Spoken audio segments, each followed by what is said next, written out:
ಇವತ್ತು national case. ಅದಕ್ಕೆ ಈ ದೇಶದ ಸ್ವಾತಂತ್ರ್ಯದ ಹಿನ್ನೆಲೆಯಲ್ಲಿ ಒಂದು ಪತ್ರಿಕೆಯನ್ನ ಅಂದಿನ ಕಾಂಗ್ರೆಸ್ ಪಕ್ಷ ಅವತ್ತು 1937ರಲ್ಲಿ ಆವತ್ತು ಅದನ್ನ ಹುಟ್ಟಾಕಿದ್ರು.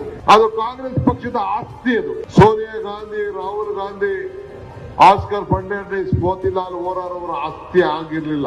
PMLA ಆಕ್ಟ್ ಅನ್ನ ತೆಗೆದುಕೊಂಡು ಬಂದು ಅವ್ರ ಮೇಲೆ ಸುಬ್ರಹ್ಮಣ್ಯ ಸ್ವಾಮಿ ಅವರ ಹತ್ರ ಒಂದು ಕಂಪ್ಲೇಂಟ್ ತೆಗೆದುಕೊಂಡು ಕೊಡಬಾರ್ ಕೇಳ್ಕೊಳ ಕೊಟ್ಟು ಅವ್ರನ್ನ ಜೈಲಿಗೆ ಹಾಕ್ಬೇಕು ಅಂತೇಳಿ ಸಂಚು ಮಾಡಿ ಇವತ್ತು ಏನು ಇಡಿ ಅವರು ಚಾರ್ಜ್ ಶೀಟ್ ಹಾಕಿದ್ರು ಅದು ಕೂಡ ಇವತ್ತು ವಜಾ ಆಗಿದೆ. ಇಲ್ಲಿ ಬಿಡುದಿಲ್ಲ ಅವರು. ಈಗ ಮೊನ್ನೆ ಹೊಸದಾಗ ಒಂದು FIR ಹಾಕವ್ರೆ. ನನ್ನೂ ಕರೆದವ್ರೆ.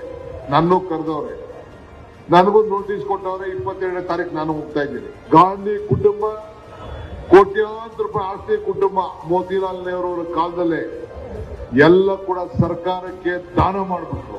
ಇವತ್ತು ಮೋತಿಲಾಲ್ ನೆಹರು ಅವರು, ಜವಾಹರ್ಲಾಲ್ ನೆಹರು ಅವರು ಆಸ್ತಿ ತ್ಯಾಗ ಮಾಡಿದ್ರು. ಇಂದಿರಾ ಗಾಂಧಿ ಅವರು, ರಾಜೀವ್ ಗಾಂಧಿ ಅವರು ಆ ಪ್ರಾಣನೇ ತ್ಯಾಗ ಮಾಡಿದ್ರು. ಸೋನಿಯಾ ಗಾಂಧಿ ಅವರು, ರಾಹುಲ್ ಗಾಂಧಿ ಅವರು ಈ ದೇಶದ ಪ್ರಧಾನಮಂತ್ರಿ ಸ್ಥಾನನ ತ್ಯಾಗ ಮಾಡಿದ್ರು.